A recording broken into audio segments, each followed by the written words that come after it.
So I get home and of course it clouds up like it's going to storm or something. So we'll see what we can get done in these arduous conditions.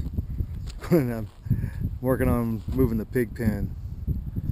They're going to be going to an expanded facility for their needs. So working on that and trying to stay out of the rain. And I just found out I lost all my footage from this morning, so today's vlog is definitely going to be abbreviated. I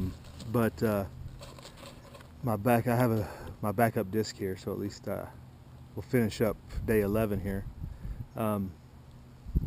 But I was asking earlier today about the gas prices. We were talking a couple months ago about how they were being artificially high, it seemed like, based on conditions. And now after this Harvey thing, they've spiked up an extra quarter. It was $3 at a place in Reno I saw the other day, and it's up above $2.50. When this time of year on a Labor Day, it should be pushing down $2. Like we were saying this summer too, it should have been pushing down $2 earlier in the year. At least for out here, out east, you guys have even lower prices. But just had some thoughts. If anybody else, what kind of traction? I'm sure on the East Coast, Southeast, they're seeing some really high prices, I would imagine, the last couple weeks. All right, let's go get some work done. What are you boys fighting over? Huh? The last grub? Get it! Get it! Uh-oh.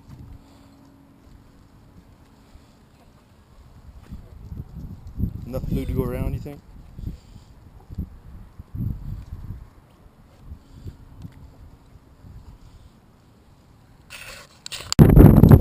As you can hear, it's quite windy, and I've kind of got you sheltered from the wind, kind of inhibiting our fence building progress. We're going to have to call it and go in.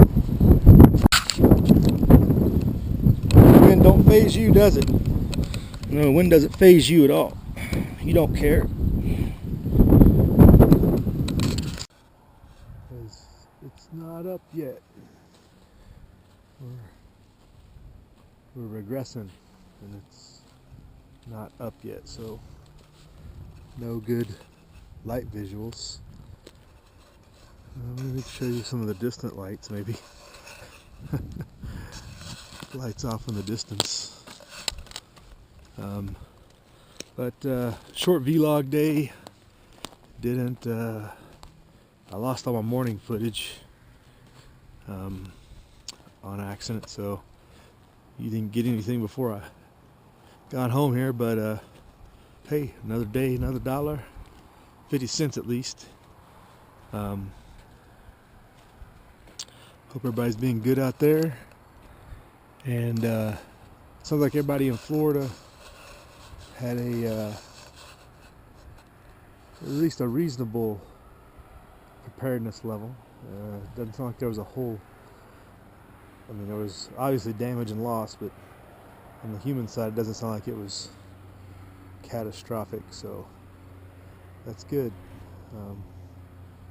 People are hopefully getting the right lessons and learning and improving things instead of being victims, which you'd think in Florida people would have long ago learned that. But also you got to remember all the retirees that moved there unprepared, unknowing about the situation.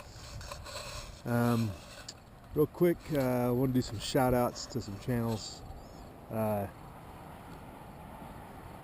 I don't know, you go check them out or whatever. I would recommend at least go see if their content is something that you enjoy or are entertained by, because after all, YouTube is either entertainment or educational or a mix of the in between, right? Otherwise we wouldn't watch it, correct?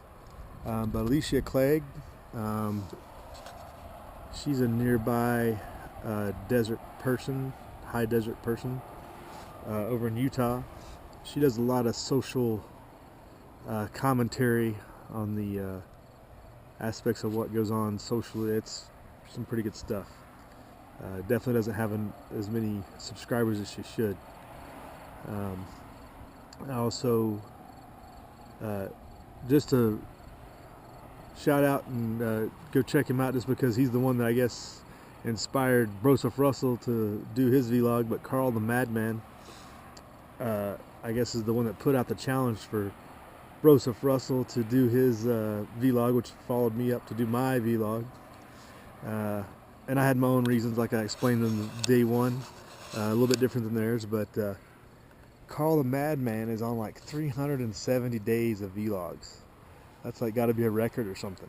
I don't think they're all consecutive. He talked about it a week or so ago, about how he'd had lapses, but he's on, you know, the number of vlogs is like 370 with some off days mixed in there with for whatever reasoning, or different reasons. You know, you can. He's out of Canada. I guess he's in British Columbia. Interesting basic story. Kind of his life and what goes on daily as a vlog, right? But go check him out if it's something you want to follow along with, and check him out. Put a comment or whatever. I think he's into Vikingness, I believe. Seems to be a Viking guy. Which I don't know how you're a Viking and a Canadian, but hey, they landed in Newfoundland anyway. I think we're pretty certain of that. I'm sure there's plenty of intermixing. The French didn't run off everybody. So yeah, go check out those channels. I'll put links in the comments box, and here on the screen, and cards, or on the closing credits or whatever. A link to their channels to check them out.